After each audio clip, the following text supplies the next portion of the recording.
I don't know if y'all saw, but 23andMe is going bankrupt, and I imagine, Providence has some stake in what happens with all that data, because it was y'all. It was y'all that were looking it up and like, no, I just wonder, you know what I mean? Like sometimes, I don't know, there's just some days where I feel like a little Scandinavian, and no, it's just fun to find out. It's like, just how German am I?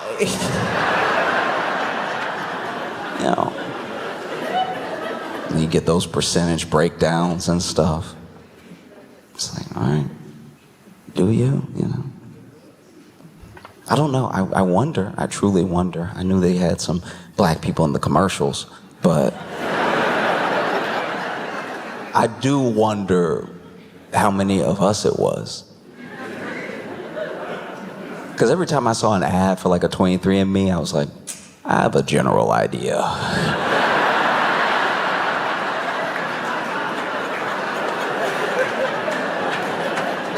Nah, I don't need to be sad today. I would rather not. What are you gonna do? What are you gonna do? And send me a bag. Send me a PDF that says, slavery.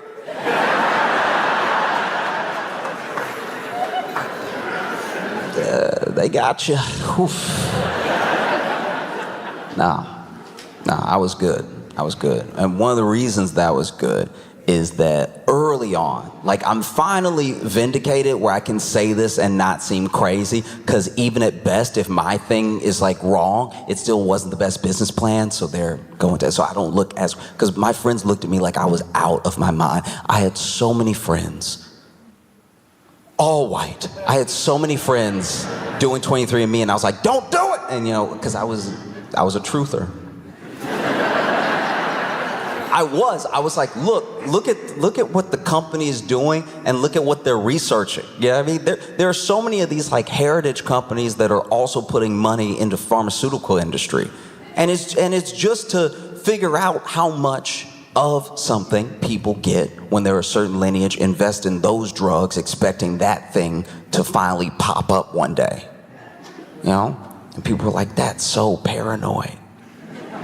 And I was like, yeah. Paranoid is...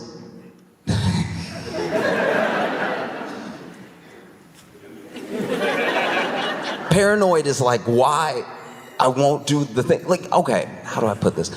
Paranoid to me is if you're right and you're paranoid, you're like spot on.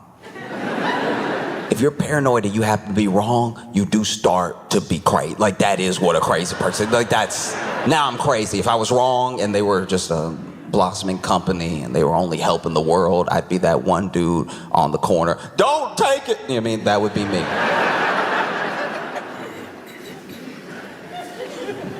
But look, all I'm saying is I told so many people, I was like, hey, you don't need to know.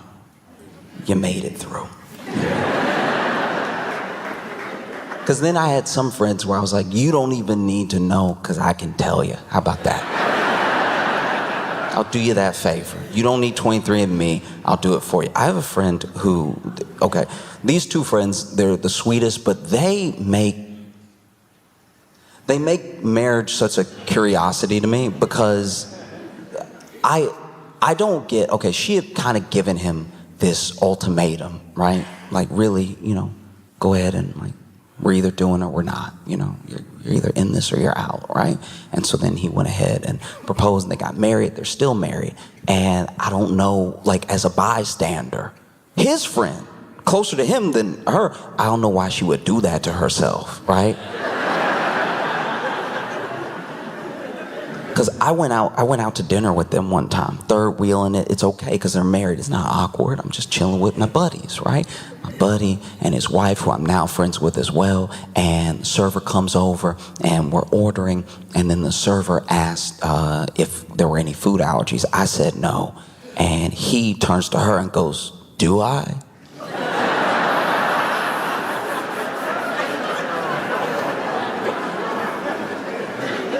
"Do I have any food allergies?" And she answered. She was like, "Yeah, shellfish." He was about to order the lobster bucket. And I was like, how is it worth keeping him alive like this? You literally forced an ultimatum to make it your job to keep him alive. Your prerogative, do what you want, but wow.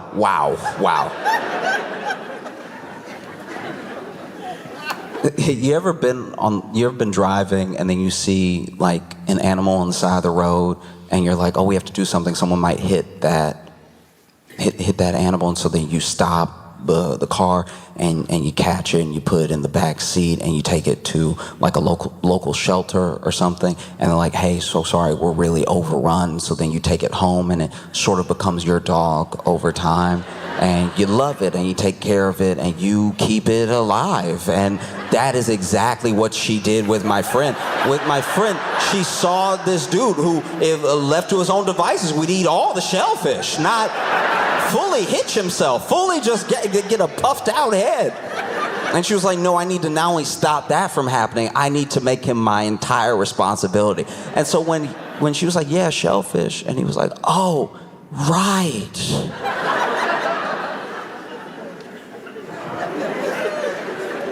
I was sitting there like flabbergasted, right? And then we were eating, and as we're eating, she lightly starts choking, right? Like starts choking on her meal, and she's like doing the coughs and trying to get some water.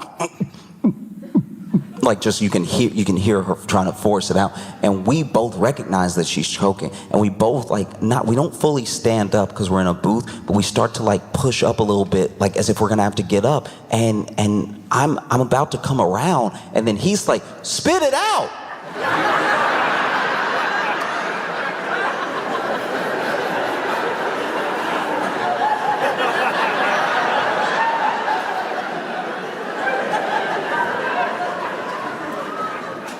Sir, what do you think her plan is? Do you think she's like contemplating spitting out, but oh, it's just so good?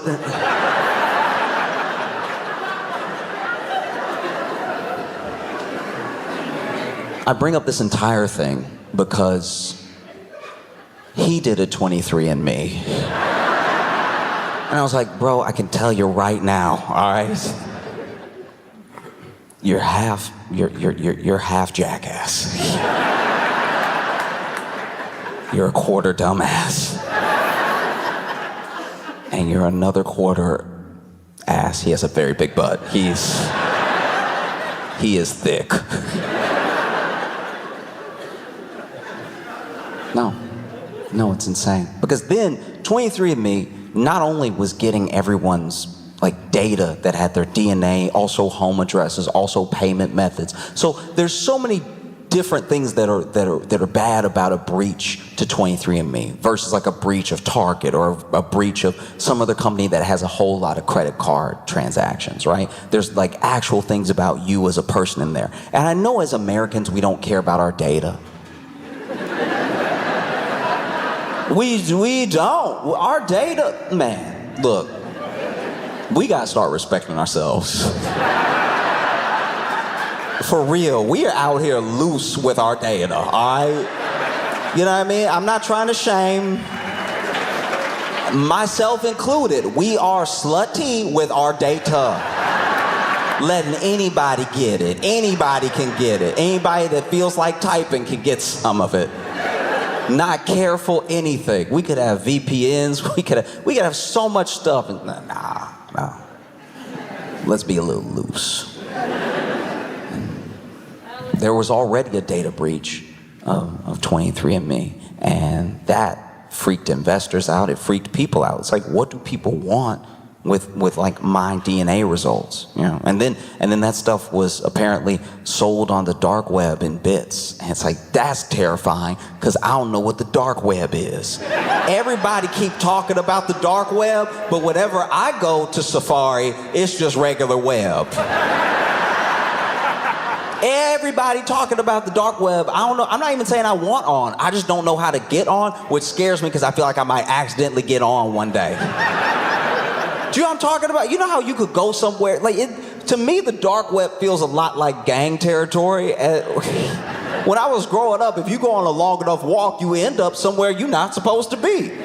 But you're like, these the same feet that take me home took me here, so I wasn't trying to do anything. But that doesn't matter. Once you're in the territory, it's like, why are you wearing that color? So then imagine, I'm just on the regular internet. I go to Safari, Firefox, any of it, and I type in the website. I get it one letter wrong. All of a sudden, my screen black and the letters green.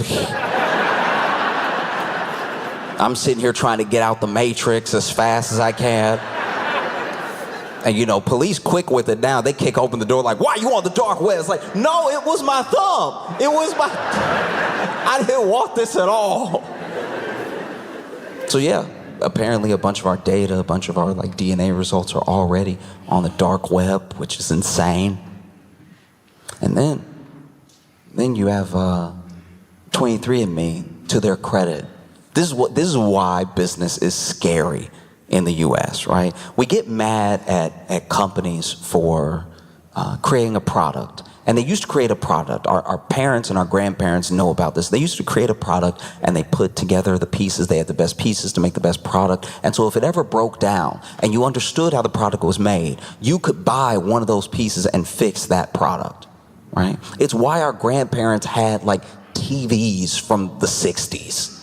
Because you could just go in there, you could open it up and be like, okay. And now purposefully, whether it's for IP, there are places that will sue you. There are certain phone companies that will straight up sue you if you fix people's phones for a business. Then some of those same companies will make it so everything is one use. So if it breaks, you have to buy another one, because that's how they keep the revenue coming in, right? They don't want you to be self-sufficient and actually know how to fix this thing, because then you might do it. They'd make less money. Right? So they make a worse and worse product and they charge more and more for it. And if everybody does it, it becomes the new norm. And so now you don't expect anything to last for 4 or 5 years. And that used to be short term. You used to get things that last you for 10 years.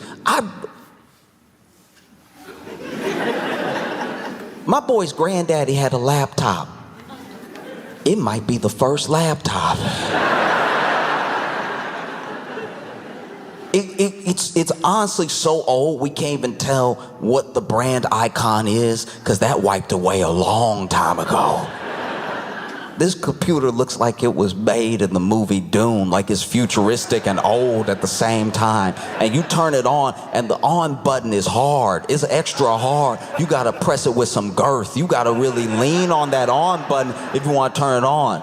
If you just press it, the computer's like, you don't want it bad enough. You gotta put your thumb almost in that button, and then you hear not even a click, you hear every key is clickety clacking and hard as hell. And then when you turn it on, it does cough. Turn it on, it makes all those fake internet sounds. You can hear the fan inside of it fighting for its life. The fan inside, it's because now all the blades of the fans and everything have an almost silent motion to them. Sometimes you can hear you can just hear them if they're really working overtime. I had this Lenovo laptop in college. It was one of the last laptops where it looked like, if you look closely enough, you could see at least one of the fan blades moving, right? The fan in this laptop, first of all, I think it's missing a tooth.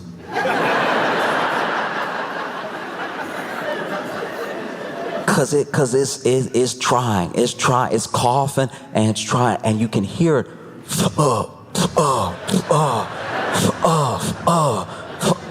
His computer moans. I forgot to mention that.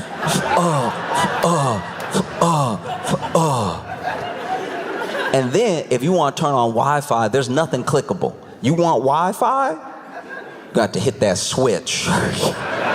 You got to slide a switch at the front of the computer.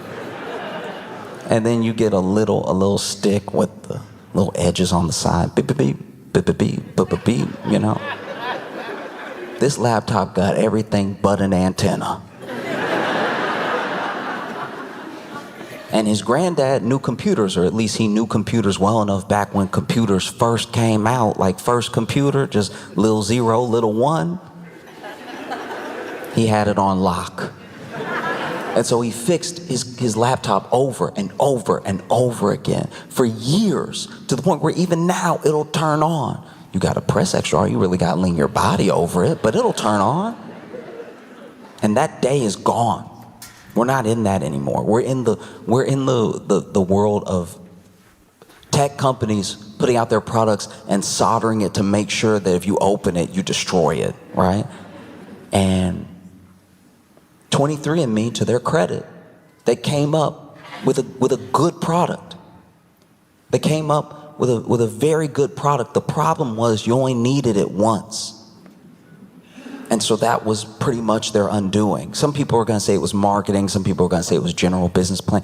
No, the thing that 23andMe did that was wrong in today's America was making a good product.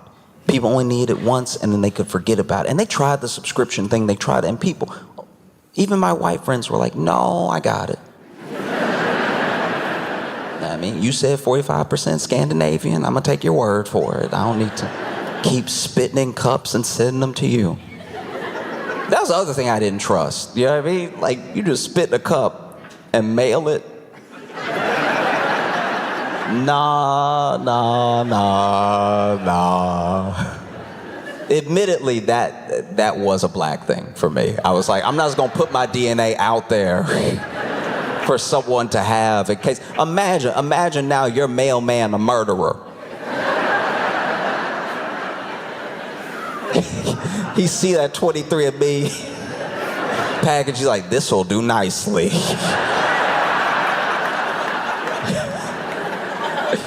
Now the mailman kills somebody on his normal schedule. He open up your 23andMe and then dump out your little sample. See, they did it, right? And you can tell they did because they kissed him on the forehead right after. No. And so they made a very good product. Well, some would say an incredible product. There's connection. There's connection in knowing where you come from, especially if you're deeply in search for it. Finding those answers can be really special.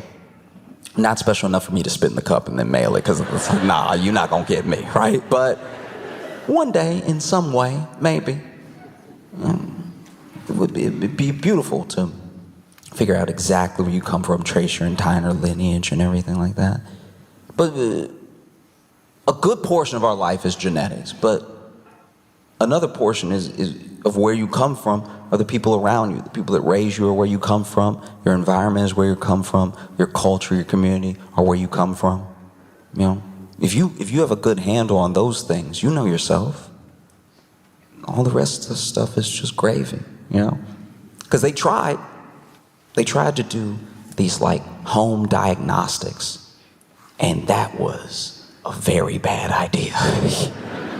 They were incredibly inaccurate, so people were either thinking they were in the clear or worrying for no reason, because you would do the 23andMe, and if you did the like pro premium package with the home diagnostic stuff, they'd send your sample back. They give you a PDF being like, yeah, you got diabetes. And then you would be like, are you sure? And they would say, no, I truly have no idea. That's the other reason I didn't do it. Not only am I like, no, I'm not gonna get my DNA out. What if you're a murderer? I also don't want to worry for no reason. Now, imagine somebody sending you something in the mail that's like, it's bad. It's bad, it's very bad. I'm not sure. Don't take my word for it, but it is pretty bad. I already have people in my life to do that. Truly, I already have people in my life giving me horrific medical advice. Just some of the worst stuff you've ever heard in your entire life. I have a friend who doesn't eat vegetables. Doesn't eat vegetables because he doesn't want to eat anything too phallic.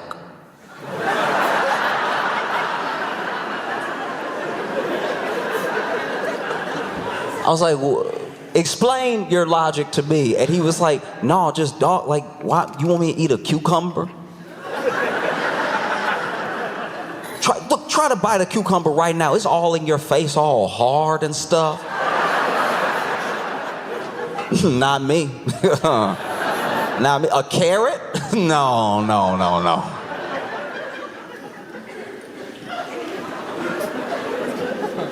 I was like, you could chop it up. That's what they do. Do you think in a salad that they just lay the whole thing down?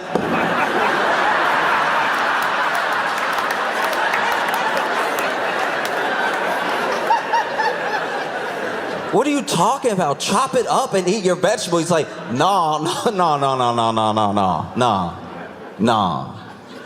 You want me to hold? First of all, you want me to hold it and chop? You want me to hold? You want me to?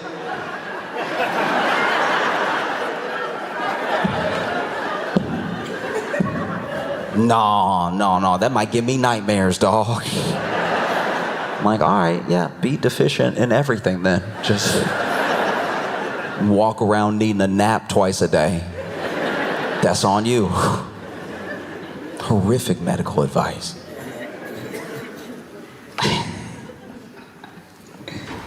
The type of medical advice that makes you go, oh, okay. I didn't think there'd be anything worse than WebMD, but I found you. So they were doing these home diagnostic tests and everything, and they were sending people stuff back being like, yeah, you got a bunch of like heart stuff in your family. And then they would act accordingly. They'd go to their doctor, they'd run a bunch of tests. And if they were lucky, that was like incorrect, you know? Or sometimes they would miss whole things, you know? They'd be like, nah, you good. You good. In fact, your blood pressure low. You might want to get something salty right now. Nah, hit that pork chop right quick.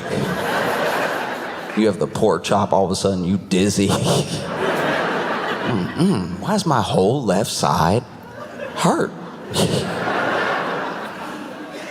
And so now that they're going bankrupt, there are people that are looking to buy it, and some of those people are like potentially insurers, which is terrifying. Is everything that I told people not to do when they were on the up and up. I'm like, hey, so now an insurance company is gonna buy your DNA and then not let you do any claims because they're like, no, we know you sick, dog. We saw the 23andMe. You know, because you do a 23andMe of a corporation, they are 100% devil. Also somehow 100% efficient. No, it sucks. I look at where I come from, and like I said, it's from the people who raised me, people who put me together, or what I'm made up of. Like, there are people in my life that I was very fortunate to meet young who were much older, so they had a lot of wisdom to pass down. I remember there was this woman who would just drop gems on me every now and again, out of nowhere, right? One time she said to me, she was like, you know, be very careful when you're picking a partner. Be very careful who you have a child with, because you're not making a baby, you're making a soul. And that's forever. She also once told me, don't ever trust somebody named after fruit.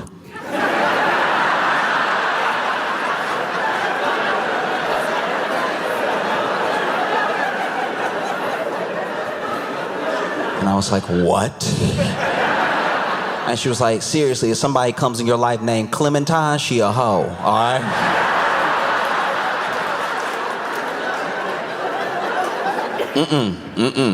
Don't trust any Clementines, okay?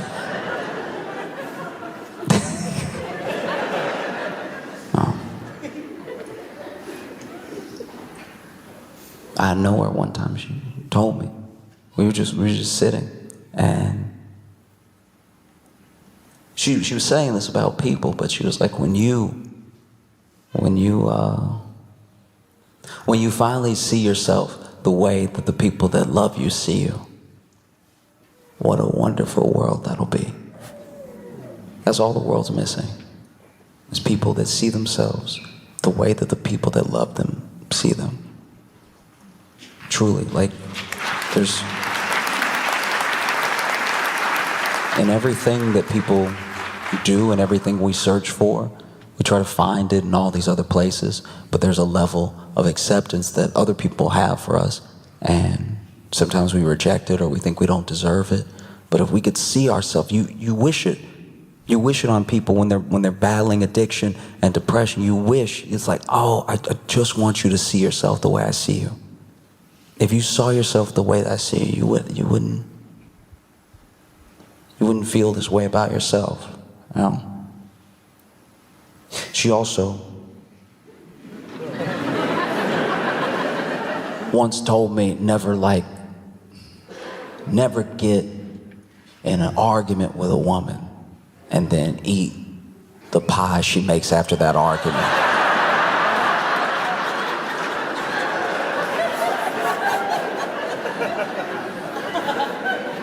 That's a pie full of glass.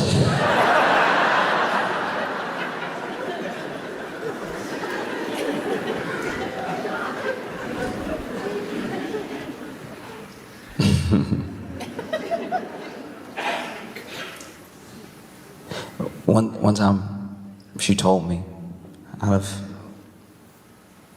don't even know where it came from, but she said that sometimes when people are searching for love, that all they really need is to find someone who reminds them of their best day. Find someone who feels like their best day. You're gonna argue, you're gonna not be able to stay each other sometimes, but you can find somebody that feels like your best day.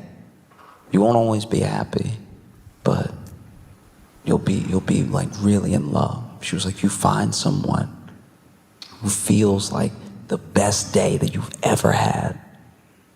Because the best days only come once in a while. Every day can't be the best day, by definition. But if you find somebody that feels like your best day, you found a truly good life. She also told me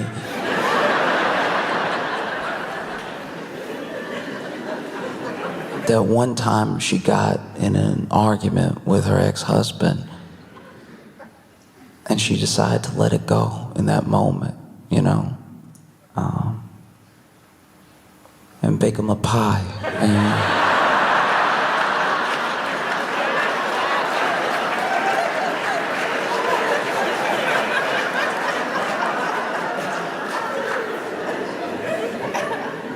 she was like, wasn't my best day.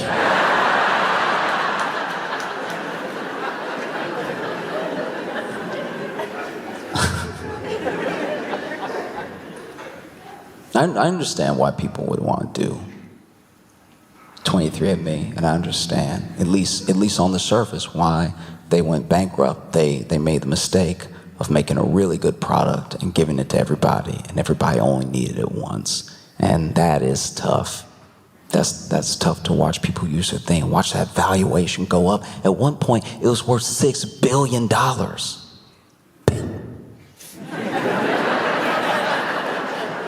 Billion. $6 billion. That's crazy. And then, you know, they started dropping off left and right. You know, people were like, oh, I'm not going to renew their subscription. Or I sent it to my friend, but they don't want to take it. And the other reason people didn't want to take it was the other thing they did that was really good, but was their undoing, was they were helping to catch a lot of murderers. There were a lot of murderers who didn't even do 23andMe. They were like, I don't care how Scandinavian I am. And they're like, well, your cousin does. Hands behind your back. And you over here. That's tough. That's tough.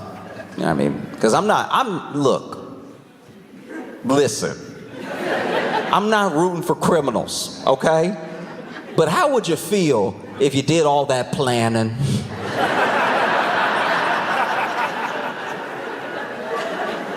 Do you know what I mean? You do all that planning, you rob a bank, you make it out scot-free. They're gonna make a movie about this one day and not know how to end it. You made it off scot-free, didn't kill anybody, very low charges if they catch you, just brandishing a weapon. Get on the ground, you know, took all the money and stuff like that. Haven't even spent it yet. And then one day, it's very quiet. It's so quiet that you're like, damn, it's quiet in here. And maybe you live in an apartment building. You're like, usually I hear somebody arguing with their spouse, hear some kids maybe. I mean, you know, hear some loud music, some teenagers around here. And you don't hear anything. And then out of nowhere, they bust open your door. They've cleared out all the neighbors, like, get on the ground! And you're like, what? How? How is this possible? You don't even have the money on. You planned it so well, the money's buried in another state. How? Oh, well, when you were robbing the bank, you cut your finger and it bled a little. And a brother you don't know you have spit in a cup in Providence, Rhode Island. And honestly, we wouldn't have found you if it wasn't for that. Like, we were like, all the markers aren't matching and we can't seem to connect the dots. And then your cousin spit in that cup. Turns out, you're pretty Scandinavian. You are very Scandinavian. Pick you up off the floor. Oh, thanks. Had no idea. Carting you off. Who knows? Maybe 23andMe's data, your data, will end up in good hands. Yeah, if you feel that way, you should delete it off the website right now. We are so loose with our data. I didn't know that we just wouldn't care anymore. I thought, it's weird sometimes, as much news as I read and I watch, that sometimes there's a thing that you think, just in your head, maybe it's because of what matters to you, you're like, oh, this is gonna be huge. You'll see a thing, whatever it is, and you'll be like, this is the thing that's gonna wake people up or freak people out, or no one's gonna be able to stop talking about it, right? Different for all of us. But then, I don't know if this is a universal experience, but I think it is. Eventually, you get disappointed. You realize, like, oh, wow, this isn't as big of a story as it should be. People don't care as much as they should. Like, everyone's moved on, even though the thing isn't resolved. That's wild. And I didn't know that we would just stop caring about the drones that are flying over Jersey. Like, that seems like a big deal, and we just sort of let it go. Right? They still up there. Like, I guess they don't need batteries because they are still, it's wild. There are drones that were flying over Jersey, and they're loud. They're very high up, but they are so loud that people compare them to helicopters. And they've been flying over Jersey for a while now. And, you know, we all kind of thought, okay, they'll tell us what that is eventually. Someone will know. Someone has to know. Because at first people thought it was kids. And then when they said that the drones were like 6 feet wide, they were like, maybe they're rich kids. Maybe it's like... And then people... and then people started coming up with theories because it was so loud, it was so disruptive, it's over like residential areas, it was so random and everything that people asked the government. The government came out and they were like, don't worry about it.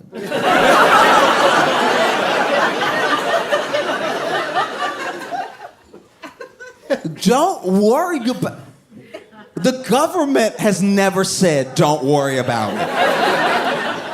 Y'all, the government said, don't worry about it in American history. The government, I would honestly tell you to watch at least like one White House press conference, one like hour of C-SPAN. The most asinine, insane, minute questions get asked of the press secretary. And I'm not saying they always have a legitimate answer, but they always at least try to answer the thing in some capacity, no matter how dumb it is. They never say, don't worry about it. That's never been the tact that the US government has taken. Don't worry about it. We shot a balloon immediately.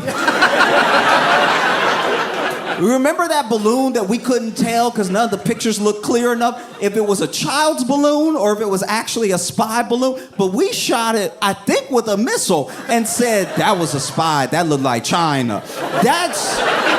We've still never fully confirmed that, by the way. No one has come out. China hasn't been like, we did send that balloon. That's our bad. We were feeling festive. We were playing. It's never happened. That is crazy. Don't worry about it. There are brown people just alive in other places and the government's worried about it. Like that, don't worry about it. That's crazy.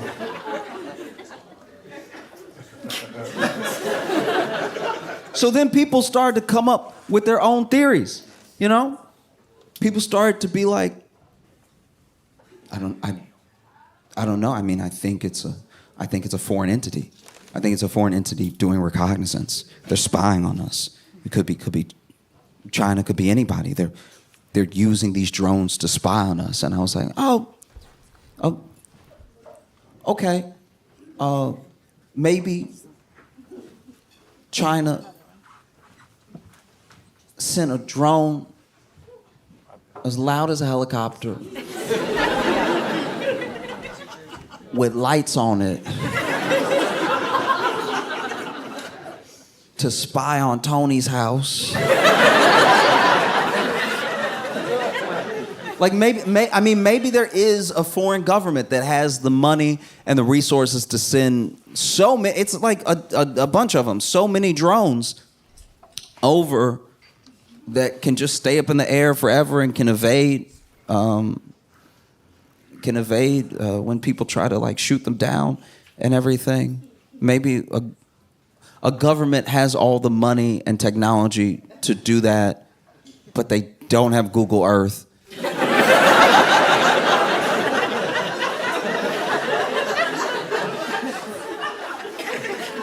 Maybe. And some people think that's very dumb. Some people think, oh, what an idiot. Who would think that? But you know what it's not dumber than? Don't worry about it. That's the dumbest thing a person could say.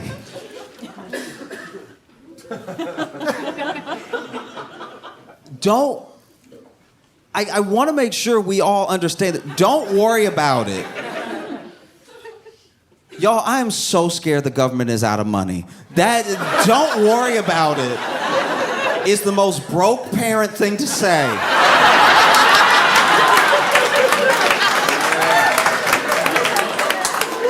Yo, don't worry about it. When I was a kid, my dad drove, I think it was a 92 Corsica. And if you don't know what a Corsica is, you're doing great. Don't worry about it. But he drove this 92 Corsica, and the Corsica had a hole in the back on the floor. There was a hole. And one day I just went ahead and said something. I was like, hey, Dad, I know that you drive and I'm back here, so you up there a lot and I'm back here a lot, so you probably didn't know what was... I'm just letting you know what's going on back here because you always up there and I'm always back here. But there is a me-sized hole in the floor of the car. So just in case you ever pick me up and then you don't see me and you're like, I I swear I just picked him up. Where is he? I probably went through the hole that's in the back of the car because it's a hole. I see the road and we are going fast. Like there's a lot. I thought we were going fast when I looked out the window. When you look through the hole, we're going light speed. Okay? So what are we gonna do about the me-sized hole in the back? And he was like, don't worry about it. And I was like, that's because we don't have resources. Okay.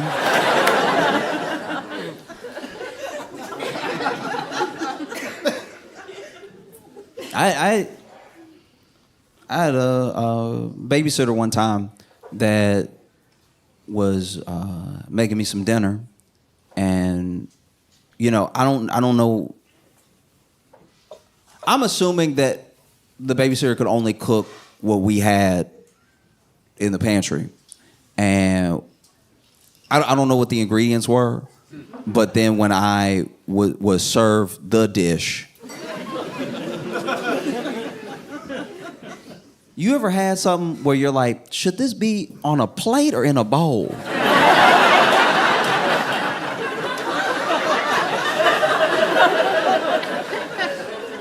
Because it has enough girth to stand on its own.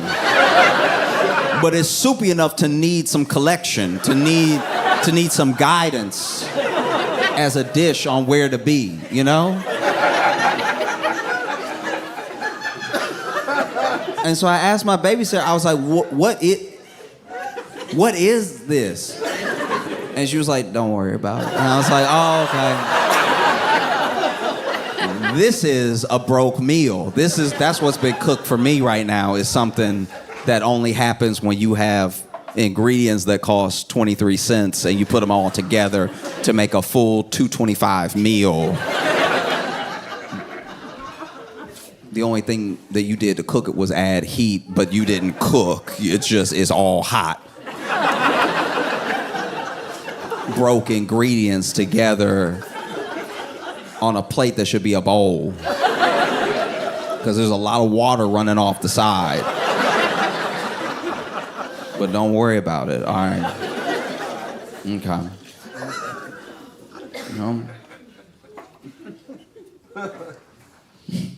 I remember one time my shoulder was popping a lot. It was like just and like I was like kind of a gangly kid to begin with. So like I don't know what I did, but it was just popping all the time. And I was like, "Hey, Dad, my shoulder is can you hear it? It's popping a lot. It's like popcorn. It's like it's going a lot. Like, does this ever happen to you?" And he was like, "No." I was like, "Should we go to like a doctor or something? Because like I just want to know, is it bad? It doesn't hurt, but it is popping a lot. It's moving. It doesn't want to be my shoulder anymore. Like it's moving all up in there while being kind of still, but like it's not pop. It doesn't hurt, but it's a lot of movement." And my dad was like, "Don't worry about it." And to this day, my shoulder pops quite a bit. So when the government tells you don't worry about it, it makes you worry about that specific thing. There are some people that think it's aliens. They think that is aliens that are trying to make contact and bolder than ever letting us know that they're here, that they're visiting. And okay. I don't think it's aliens because I just don't know if aliens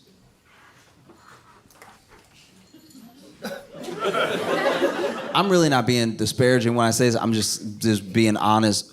If you cross dimensions, I don't know if Jersey would be the first stop. And that's... And I know people from Jersey, and they will tell you if I cross dimensions, I'm probably hitting up, Cairo. I mean, I'm hitting up someplace that's a bit more exotic, But mostly I just hope it's not aliens. I hope that it's not aliens because we as humans, this isn't the time to visit us. Like this is, do you know what I mean? Like we're not putting our best foot forward as humanity to get visitors right now. Do you know Do you know what I mean? Like aliens coming to see us now would be the equivalent of me coming to see you at 4 a.m. It's like you're just not at your best.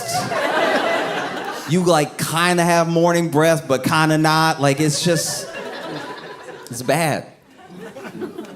No, I don't think aliens would. If aliens are gonna come, they should have done it either 30 years ago or 100 years from now. I think that humanity is not.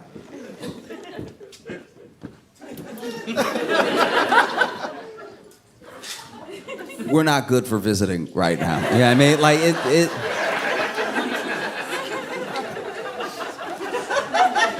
mainly because we're the only species. Every other species of everything on the planet, every other species of animal is doing their best to evolve.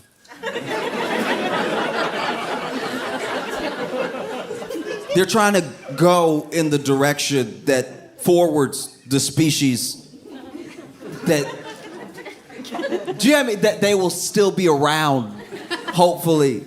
In spite of us, by the way. They're doing everything that they can to still be. Frogs. Frogs have the sense. There will be a frog off by itself doing something weird that the other frogs are like, don't go over there. Don't, like, that's not gonna help. That's not helpful at all. And the frog will be doing something like jumping upside down or whatever, like just bouncing upside down over and over again. And the other frogs are like, don't mess with that. Because they know it doesn't help. They don't look at that frog and go, he just asking questions.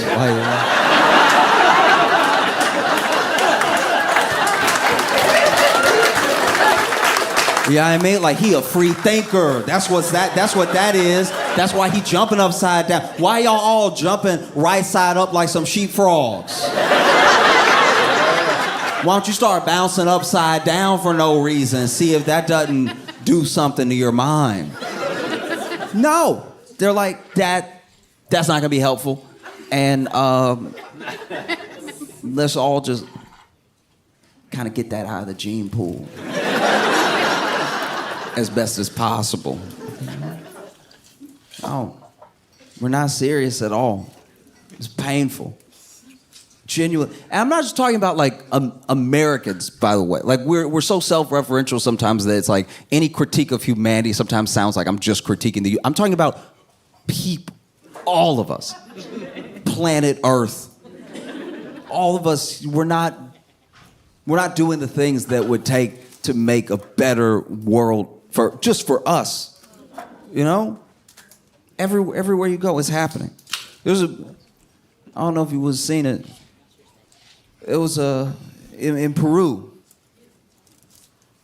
In Peru, there was a drug bust. There was a drug bust where the national police raided this drug house, and who knows if it was like a crack house or a drug warehouse or a kingpin's lair or whatever, but it's where the drugs were. And the head cop, top cop that's leading the charge, leading the raid, led the raid dressed as the Grinch.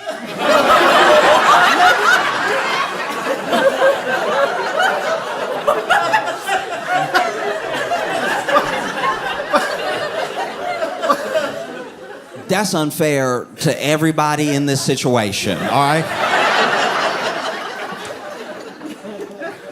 That's not right. Imagine, you in there. You deal drugs, you cook drugs, whatever, but you putting the drugs in a little baggie. And then you hear a boom, boom. Somebody has knocked down your door. And you look up.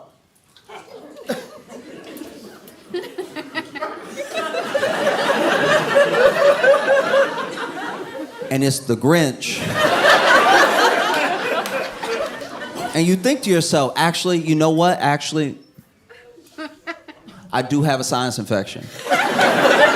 No, I do have a sinus infection. I have a sinus infection, and I've been blowing my nose all day, and I've been like taking the Mucinex and everything, but like I have a sinus infection, and then, my nose has been a little runny too, and then when it's runny, you don't want to gross out your coworkers and everything, and so you do a little, and I must have what we making, because that's the only way that it makes sense that the Grinch and the police are here together at the same time. I must have accidentally did what we doing in here to be seeing the Grinch and the police at the same time. Because he didn't just run up in there as the Grinch. This dude, he had the battering ram, and then he goes in. After they break that door, he goes in and then dropped the battering ram too. Unarmed, just came in character like the great. This man came in high knees, just.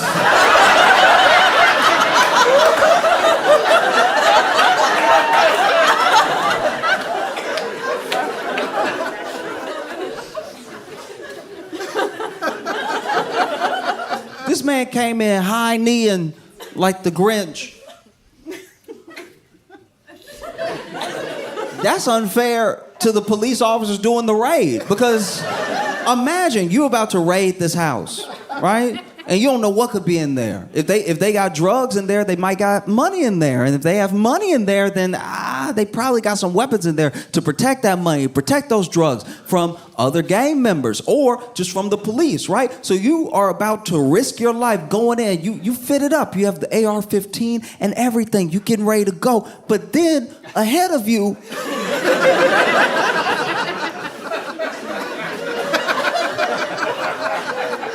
your leader is going in dressed like the Grinch.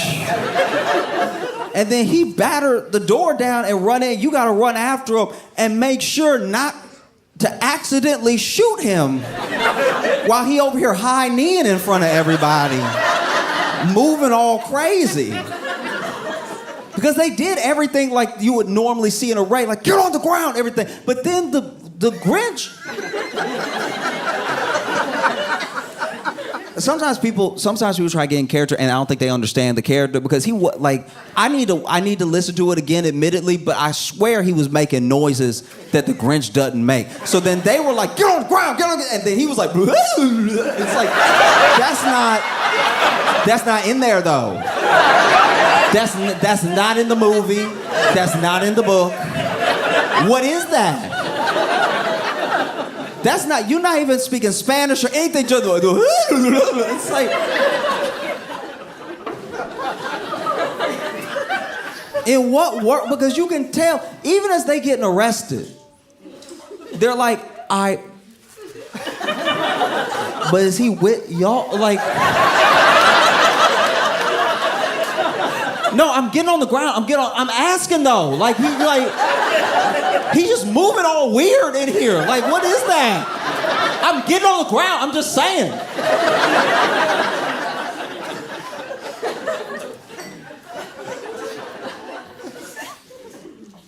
You see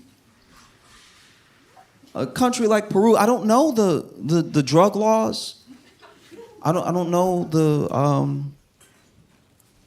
the sentences that crimes like that carry, but I can tell you honestly right now that they subjected those people to cruel and unusual punishment because they caught them, right? And then I think the three main ones, they made them take their mug shot with the Grinch. And it's like,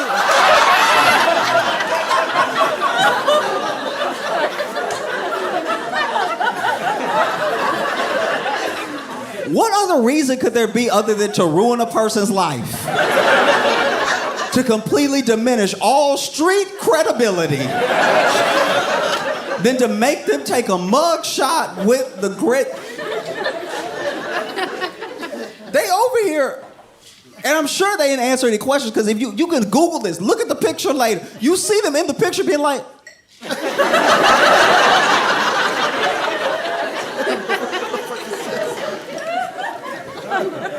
like, why he over here? Like, The police never take a picture with us. It's 3 of them lined up holding. And then the Grinch over here taking poses.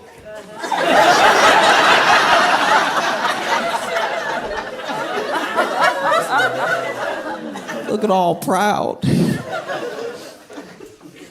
Because it seems very dangerous to like go in there, battering ram, and run up in there as the Grinch, but maybe it's not. Maybe he knew that if you run up in there as the Grinch, people so confused that they don't fire right away. They literally like.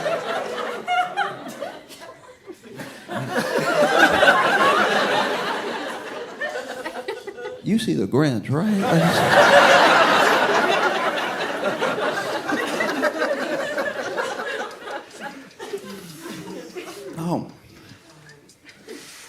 No, we're not a serious people. Not at all. No.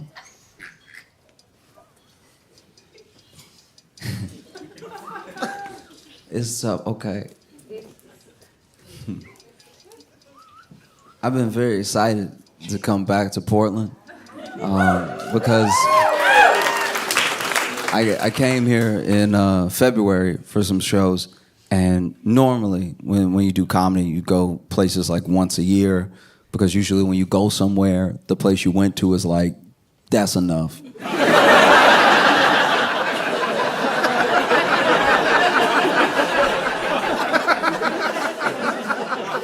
We get it. We get what you do. Give us some time.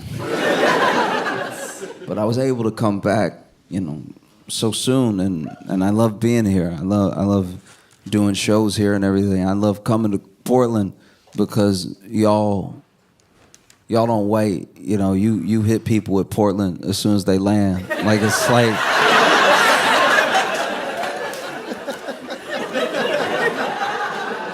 I landed in Portland, and my Uber driver to a hotel told me everything. It's the whole backstory.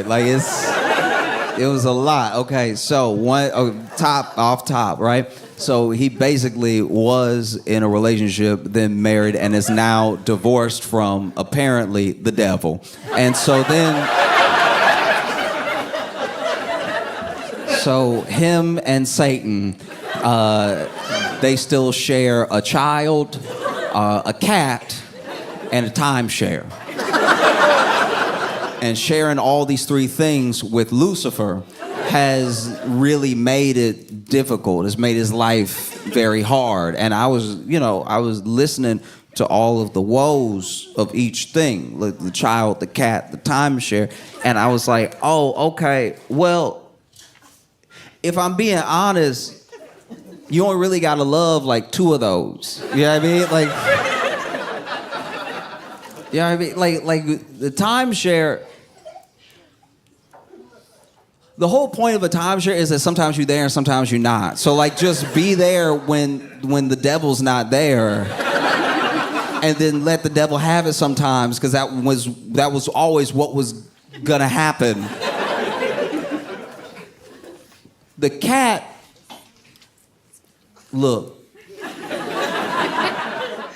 I know you love the cat, and the cat loves you, and Satan's in the way. But I promise you, if you get a cat that look like that cat, it'll be like having that cat. I can almost guarantee. I'm not saying every cat is the same.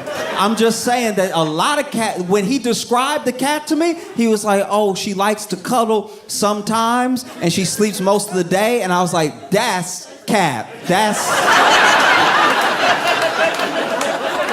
If you can get one that look just like her, you'll feel like she there. You don't even have to clone her. That is a cat, up and down. That's everything you just described is everything I've ever known a cat to do. So, little standoffish sometimes, likes to sleep a lot, climbs a little bit. Yep, you have a cat, sir. No need to share custody on this one. Just get an extra cat, and then that way, if you have 2 cats, actually, you know what y'all need to do? Y'all need to reverse parent trap this thing. You get a cat that look exactly like that cat, and you put them in a room together, and then you just shake the door a little bit, and then when you open the door, you each just grab a cat, and I guarantee you, it'll be like having that cat, right? And then it's like a Schrodinger's cat, because you won't know if the cat is the cat or if the cat is your cat. And you can just enjoy life with your cat that's yours in your head or not. Who knows? No one cares. The cat won't care. I guarantee you, the cat does not care. This whole custody battle over the cat, sometimes it's at your place, sometimes it's at hell with Satan. That whole thing is nothing to the cat. The cat is like, I'm a nap regardless, right? The child, yes, that is rough, to be fair. That is very rough. You share a child with someone that you can't stand, and if anything, I think that y'all should probably really figure out your differences, because you seem to have so much anger, and from the story that you're telling me, the devil also has a lot of burning fire, anger towards you, and I don't know. I mean, the opposite of love isn't hate, it's indifference. If you really didn't care, you would know that you've fully fallen out of love with this person, but because you still have so much passion involved, you should really check in on that, because that's something that you got to be careful, because, you know, what if in all that passion, maybe y'all rekindle a little bit because you care so much, and then what if you accidentally, just in a fit of passion, y'all make another kid? That would be like the cat thing, but worse, because the cat thing is a solution. 2 kids with someone that you hate is a big problem. That's double the problem, right?